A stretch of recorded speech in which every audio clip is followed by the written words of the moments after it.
शेंगदाणे चिक्की करण्यासाठी 1 वाटी कच्चे शेंगदाणे आणि दुसरी वस्तू घ्यायची 1 वाटी क्रश केलेला गूळ. जेवढे शेंगदाणे तेवढाच गूळ घ्यायचा. सर्वात अगोदर शेंगदाणे कढईत घालून रोस्ट करून घ्यायचे बरं का. शेंगदाण्याचा आवाज तर बघा कसा चटक चटक येत आहे. आता हे शेंगदाणे एका कापडावर घालून असे चांगले हाताने रगडून घ्यायचे बघा. नंतर घ्यायचा तळण काढण्याचा झरा. यामध्ये शेंगदाणे घालून पूर्ण शिलके काढून घ्यायचे. आहे ना सोपं. नंतर घ्यायची कढई. कढईमध्ये पूर्ण गूळ घालून गूळ मेल्ट होण्यासाठी 1 चम्मच पाणी घालूया. तसेच चिक्कीला शाईन येण्यासाठी यामध्ये 1 चम्मच तूप घालून मिक्स करून घ्यायचे बरं का.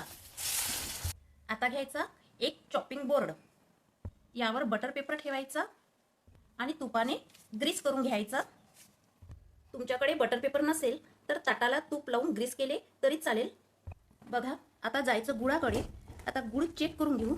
गुळाचा पाक थोडा पाण्यामध्ये घालून बघायचा आणि गुळ बघा लवचिकच आहे. आणखी थोडा पाक होऊ देऊ.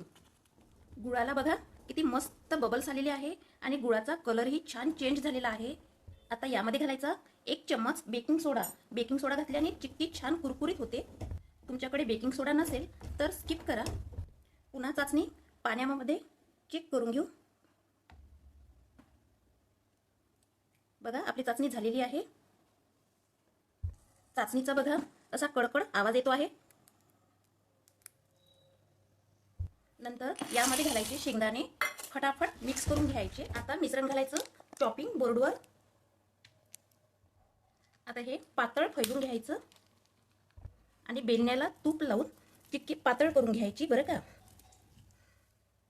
ही प्रोसेस मात्र फटाफट करायची.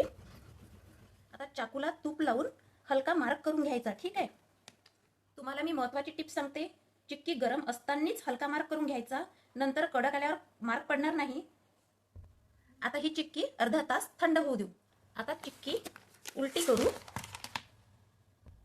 आणि हळूहळू बटर पेपर चिक्कीवरचा काढून घेऊया.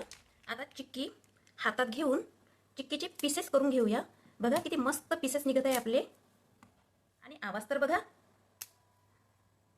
किती मस्त कडक येत आहे. ही जे तुटत आहे त्यावरूनच माहीत पडते की किती मस्त सेट झालेली आहे. आणि याची शाईन बघा. मी तुम्हाला पुन्हा तोडून दाखवते किती क्रिस्पी झालेली आहे. झाली आहे ना आपली क्रिस्पी करारी शेंगदाणा चिक्की. बघून काय याचा आवाज.